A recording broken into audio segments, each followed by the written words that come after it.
Hello friends,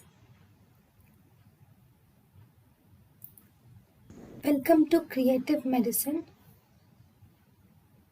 In this lecture, we will learn about. Hello friends, let us now learn some important points about osmotic diuretics mechanism of action. Example of osmotic diuretic is mannitol.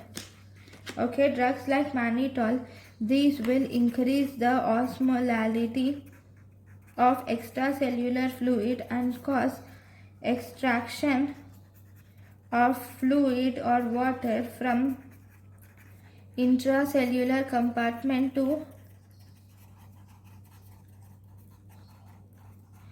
extracellular fluid, and as a result these will increase the extracellular fluid volume, so this will decrease the blood viscosity, and this will also inhibit, because of decreased blood viscosity or increased blood volume, it will inhibit the renin release, number 1.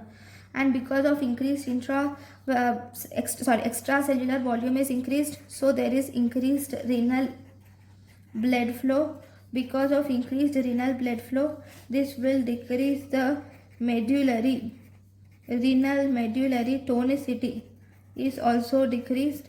So as a result, GFR is okay. Because of this, total GFR, if you see, total GFR is changed, is only little changed.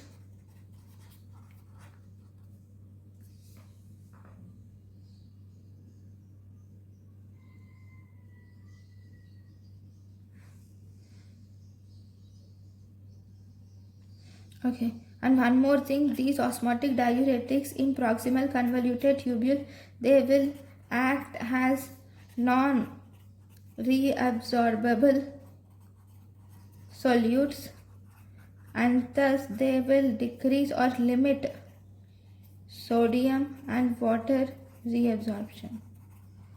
So these are the mechanism of action of osmotic diuretic. Thank you for watching. Thank you and thank you for watching.